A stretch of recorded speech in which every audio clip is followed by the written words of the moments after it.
કેમ છો અમદાવાદ? બહુ સરસ. આમ તો નોર્મલી બોલિવૂડના ઢીંચાક ગીતોનો પ્રોગ્રામ હોય છે, પણ આજે ગઝલનો પ્રોગ્રામ છે અને ગઝલ એ સમજદાર ઓડિયન્સનું કામ છે. અને જ્યારે તમે સમજદાર ઓડિયન્સ છો તો એક વાક્યના જોક્સથી આ કાર્યક્રમની શરૂઆત કરીશ. તમે સમજી જ જશો કે ગુજરાતમાં દારૂબંધી છે. અરે ખરેખર હસવાની વાત નથી, છે. અને સાલી આયરની તો જુઓ કે ગુજરાતમાં સૌથી પહેલી દારૂબંધી હટી એ શહેરનું નામ ગાંધીનગર.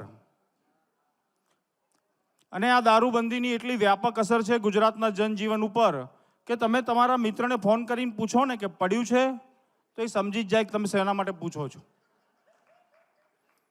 એને પૂછો બેસવું છે તો એને ખબર જ હોય કે શેના માટે બેસવાનું છે. તમે એને પૂછો કે પ્રોગ્રામ કરવો છે તો એને ખબર જ હોય એક જ પ્રોગ્રામ થાય છે ગુજરાતમાં. અને સાહેબ તમે મજાક નથી કરતો, પ્રયોગ કરવો હોય તો કરી જોજો. કોઈ પણ સારા પાન પાર્લર ઉપર જઈ એક સોડા, થમ્સઅપ, સિંગ ભુજિયા અને મગની દાળ માંગજો. પાનના ગલ્લાવાળો સામેથી તમને પૂછશે સાહેબ ગ્લાસ કેટલા મૂકું? આપણે સોડા ગેસ માટે તો પીતા જ નથી ને ભાઈ. આ ઝોમેટો, સ્વિગી, ડોમિનોઝ, આ હોમ ડિલિવરીનો કન્સેપ્ટ સાહેબ હજી હાલ લાયા. આ બુટલેગરો કેટલા વર્ષોથી ઘરે આવીને આપી જતા રહ્યા. પણ તમને એમ થતું હશે કે આજે આ દારૂની વાત કેમ નીકળી? કારણ કે ગઝલનો પ્રોગ્રામ છે ને એટલે. હવે પીવા બેસે ને એટલે એક ભાઈબંધ તો એવો જ હોય, એને એમ હોય કે ના ભાઈ ગઝલ તો વગાડવી જ પડે હો. એટલે બે પેક પછી કહેશે કે જગજીત વગાડીએ. હવે આપણા જેવાને તો એવું જોઈએ બે પેક પછી જગજીત વાગે જનરેટર. આ કીધું વગાડ. અને સાહેબ મજાક નથી કરતો, પણ આ જગજીત ને ગુલામ અલી ને એ વખતે ગાતા હોય ને તો આપણને એવું લાગે કે આપણા જ દુખડા રોવે છે. હા, 2-3 પેગ વધારે પીવાઈ જાય આમાં નામાં. પછી બીજે દાડે ઉતરે ત્યારે યાદ આવે એટલે આટલું દુઃખ તો નહોતું હો ભાઈ. પણ ઘણા મિત્રો એવા હોય કે આવી તમે કીધું એમ માહોલમાં આવી જાય ને પછી એટલું પી જાય ને. એમાં મારો એક મિત્ર, અમે લોકો પીને જમવા માટે નીચે ઉતર્યા, આવી રીતે પી ગયેલો વધારે પડતો. તો પેલું શેરીમાં એક કૂતરું હશે તો એને મંડ્યો પકડીને પપ્પીઓ કરવા. એટલે માણ છોડાએ કીધું એટલે કૂતરું છે એને પપ્પીઓ ના કરાય. એ કે જવા દે, એને મારી વાઈફ બેવફા હતી તો હું એને પપ્પીઓ કરતો, તો આ તો વફાદાર પ્રાણી છે તો આને પપ્પીઓ ના કરું. આ કૂતરાને એટલે યાદ કર્યું કે મારા જીવનમાં કૂતરાનો જબરજસ્ત એક ઘટના થયેલી પ્રભાવ છે. હું ને મારી દીકરી રિવરફ્રન્ટ ઉપર ચાલવા નીકળેલા સાંજે એમ. એટલે અમારી જસ્ટ થોડીક આગળ એક બેન પોણિયું એટલે પેલી કેપરી હો, ટી શર્ટ, એક જબરજસ્ત કૂતરો, એક હાથમાં મોબાઈલ ને એક હાથમાં પટ્ટો લઈને આમ ધમ ધમ ધમ કરતા કૂતરાને લઈને જાય. અને કૂતરું થોડું એમના કરતાં વધારે ઝડપથી ચાલે તો સાલું સમજણ ના પડે કે બેન કૂતરાને ફરવા લઈને નીકળ્યા છે, કૂતરું બેનને લઈને નીકળ્યું છે.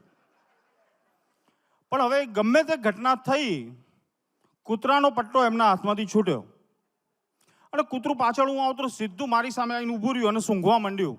અને એની હાઈટ ને લેવલ એવું સેટ ને એવી જગ્યાએ સૂંઘે ને હું તો ટેન્શનમાં આવી ગયો કે મેં જો અહીંયા બટકું ભર્યું તો મર્યા, જિંદગી બરબાદ. અને હું જાણે ગુલાબનું ફૂલ હોય મને ચારે બાજુ ફરીને સૂંઘી લીધું બોલો. અને હું તો પેલા જૂના પિક્ચરોની જેમ પેલું નહીં પોલીસ વાળો કે હેન્ડ્સ અપ ને પેલો આમ બે હાથ ઊંચા કરે, એમ હું તો બે હાથ ઊંચા કરીને ઊભો રહી ગયો. મેં તો આમાં કશું જોખમ લેવાય નહીં. હવે બેન આયા પાછા આમ કરતા કરતા ને એને no Simba, no it's dirty, please come, આમ કરતા કરતા કૂતરાને લઈ લીધું એમ. એટલે મેં તો હાશ. પછી મેં વળી મારાથી રહી જતું હતું તો વળી ભૂલ થઈ. એ જસ્ટ આગળ વધે ને મેં મારી દીકરીને કીધું હા આ કૂતરાએ તો ભારે કરી. ત્યાં તો એ 6 મણના બેન ધામ ધામ ધમ કરતા મારી પાસે આયા અને 17.5 મણનું એક્સક્યુઝ મી. આ કૂતરો નથી, એનું પણ નામ છે, એને પણ ફિલિંગ હોય છે. મેં તો મેડમ ફિલિંગ તો સમોસામાં હોય છે બટાકાની, તો એને શું હું સમોસા લાલ કહું, સમોસા કુમાર કહું? શું એને પૂછું કે હે સમોસા કુમાર તમને આરોગી શકું? હવે એને ગમે તે થયું હોય મને કે you nonsense, go to the હેલ. પછી બેન તો ગયા. પણ હવે એ જિંદગીમાં મારે જબરજસ્ત પ્રભાવ પડ્યો. ને પાછી મારી દીકરીએ કહે કે પપ્પા એવું નહીં, કૂતરું વફાદાર પ્રાણી હોય, આપણે એને પ્રેમ કરાય ને આ બધા, આપણે પણ સામાજિક પ્રાણી, એને નિબંધ બિબંધમાં આવતું હશે. તો મેં નક્કી કર્યું ચલો ને આપણે કૂતરાને પ્રેમ કરીએ. તો મેં ઘરેથી વળી રોજ રોટલીને દૂધ લઈને કૂતરાને આપવાનું શરૂ કર્યું. અને ખરેખર કૂતરું વફાદાર ને પ્રેમાળ નીકળ્યું. એ આખા ફ્લેટમાં આવીને મારા સ્કૂટરની સીટ ઉપર બેસે, નખ મારીને સીટ તોડ નાખી. હા, હિન્દુ સરકાર અહીંયા આપણી વચ્ચે ઉપસ્થિત છે. તો હવે સીટ ઉપર બેસે એનો વાંધો નહીં, હવે આપણે જવા દીધું, ચલો ભાઈ કૂતરું પ્રેમાળ પ્રાણી છે. હવે પછી શું થાય કે એ સીટ ઉપર પછી રોજ કૂતરું બેસે, પછી એ કૂતરાને હું હટાવું, પછી હું બેસું, પછી હું ક્યાંક જઉં. હવે શરૂઆતમાં એવી ઘટના થવા માંડી કે હું ક્યાંક જઉં ને આવી રીતે, એટલે મારી પાછળ કૂતરાઓ અચાનક આવે ને મારો પછવાડો આ પાછળ આવીને સૂંઘે. થોડા ટાઈમ ખબર પડી કે પેલી સીટ ઉપર જે કૂતરાની ગંધ રહી જતી હતી એ મારી પેન્ટ ઉપર રહી જાય છે, અને બીજા કૂતરા એ ગંધ સૂંઘીને મારી પાછળ આવે છે. એટલે હું તો કેટલા દિવસથી ટેન્શનમાં ફરું છું કે કોઈ એકાદ કૂતરું મારું પછવાડું ના ખેંચી લે. પણ ખરેખર આવું થાય, કૂતરાની વાત નીકળે ને એટલે આ ટેન્શનમાં આવી જાય, મને આ ટેન્શન થાય. પણ પછી મેં આ આઈડિયા મારી વાઈફને કીધો. મેં કીધું આ મારી સમસ્યા આવી છે, આનું શું કરવું? એટલે મારી વાઈફ કે કંઈ વાંધો નહીં, પાછળ પરફ્યુમ લગાવીને ફર. મેં કીધું આ તો જીવનની કરુણા તો જુઓ, આખી દુનિયા આગળ પરફ્યુમ લગાડે, અમારે પાછળ લગાડવાનું? પણ કીધું હશે. અને વાઈફની વાત નીકળી છે તો કહું, મારી વાઈફે મને હમણાં એકવાર વળી પૂછ્યું, મને કે આ શાહજહાં મુમતાઝ મરી ગઈ ને તો એની પાછળ તાજમહેલ બંધાવેલો, તો તું શું બંધાવીશ? મેં તો ટિફિન.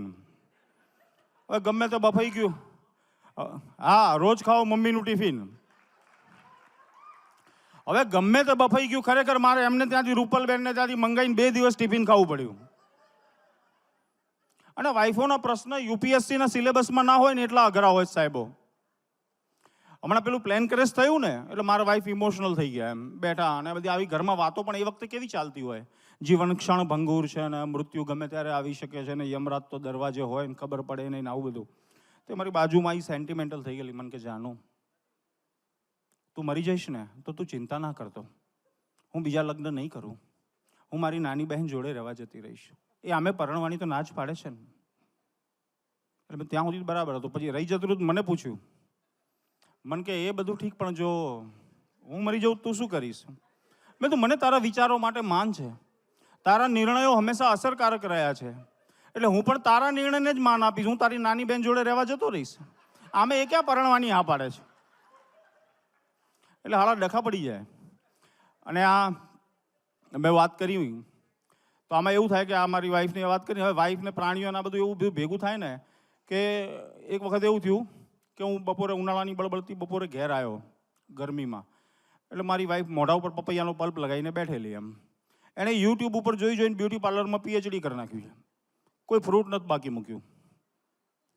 એટલે મને જોયું, હવે એને પપૈયાનો પલ્પ વધ્યો હશે તો એની અંદર કરુણા અને દયાના ભાવ પ્રગટ્યા. મને કે તુંય થોડું લગાવી લે, સ્કિન ટેન થઈ જાય, ગરમીમાં બહુ ફરે તું બકા. તો મેં કીધું ઓકે, આપણે ના નહીં પાડવાની. મેં લગાવડાવી લીધું. હવે મને કે હવે છે ને આ 10 મિનિટ રાખવાનું, સુકાઈ જશે, આ સુકાઈ જાય પછી આપણે ધોઈ નાખવાનું.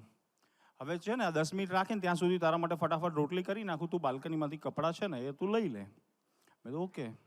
હું કપડાં લેવા ગયો એ દરમિયાન એમાંથી મારી એક જર્જરિત બંડી નીચે પડી ગઈ. એટલે હું ફટાફટ નીચે ગયો બંડી લેવા માટે. હવે બંડી લેવા માટે હું આમ ઝૂક્યો અને જેવો ઊભો થયો ત્યાં સુધી મારી આજુબાજુ ચારે બાજુ વાંદરા, જાણે આમ ગબ્બરસિંહના ગુંડાઓ વચ્ચે બસંતી ફસાઈ ગયું હોય ને એવી મારી હાલત. અને બધા જ વાંદરા મારી સામે એમ લોલુપતા ભરી નજરે જોવે એમ, કારણ કે એમનું બધું ફોકસ મારા મોઢા ઉપર લાગેલા પપૈયાના પલ્પ ઉપર. આપણે તો સરેન્ડર કરી દીધું. લાઈફમાં નિયમ જ છે, પત્ની અને પ્રાણી સામે સરેન્ડર કરી દેવાનું, બંને જૈવલેણ છે. તે મેં તો આંખો બંધ કરીને આમ ઊભો રહી ગયો અને વાંદરાઓએ પપૈયાનો પલ્પ ચાટવાનું સાહેબ શરૂ કર્યું. આમ જીભ ફેરવીને લિજ્જતથી ખાય. મારા હોઠને આજુબાજુ લગાવેલું મારી વાઈફે, વાંદરાની લિપકિસ થઈ ગઈ. બોલો, રઝિયા ફસ ગઈ ગુંડો મેં.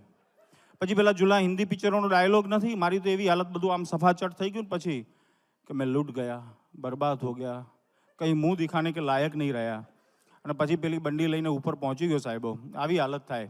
Thank you so much. You are such a lovely audience. Love you all. Thank you so much. Thank you નાઝીરભાઈ. સ્ટાફ ગ્રુપ યોગેશ જીવરાણી હાસ્ય કલાકાર, આપણે એમને માણ્યા.